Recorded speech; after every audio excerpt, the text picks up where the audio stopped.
పెద్దవాళ్ళు కాలు కడుక్కుంటే చిన్నవాళ్ళు కూడా అదే బాటలో నడుస్తారు.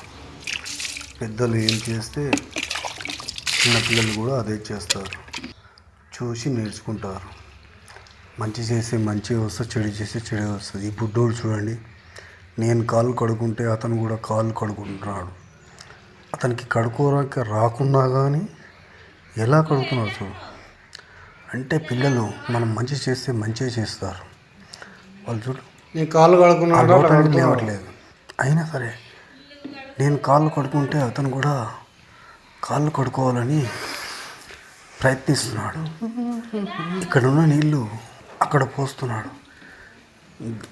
చన్నీళ్ళల్లో గరం నీళ్ళు పోస్తాం కదా మనం, చూసి అతను కొన్ని గరం నీళ్ళల్లో చన్నీళ్ళు కలుపుతున్నాడు. ఎంత విజ్ఞత, తెలివితేటలు! ప్రతి ఒక్కరూ చూచి నేర్చుకుంటారు కానీ తనంతరకు తను ఏది నేర్చుకోరండి. జంతువు అయినా సరే, మనుషులైనా సరే, ఎవరైనా సరే చెడు చేస్తే చెడు చేస్తారు, మంచి చేస్తే మంచి చేస్తారు. మంచి పనులు చేస్తే వాళ్ళు కూడా మంచి పనులు చేస్తారు. మనం చెడు పనులు చేస్తే వాళ్ళు చెడుబాటులోనే నడుస్తారు.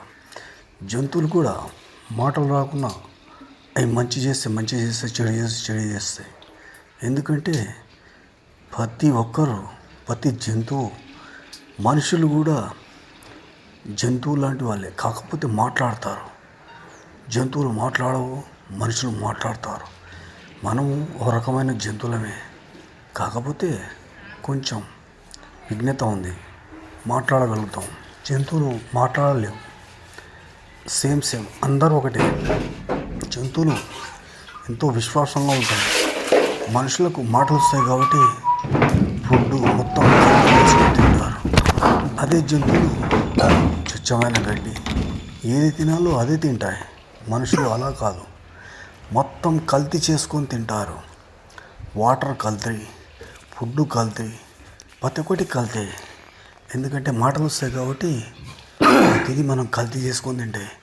చూడండి, ఉదాహరణకు ఒక గేదె పాలు తల్లి దగ్గర పాలే తాగుతుంది, కానీ వాటర్, ఉప్పు, మిరపొడి, బెల్లం, తేనె వేసుకొని తాగదు. స్వచ్ఛమైన పాలు మాత్రమే తాగుతుంది, స్వచ్ఛమైన గడ్డి మాత్రమే తింటుంది. మనుషులు మిల్లర్ వాటర్, అది ఇది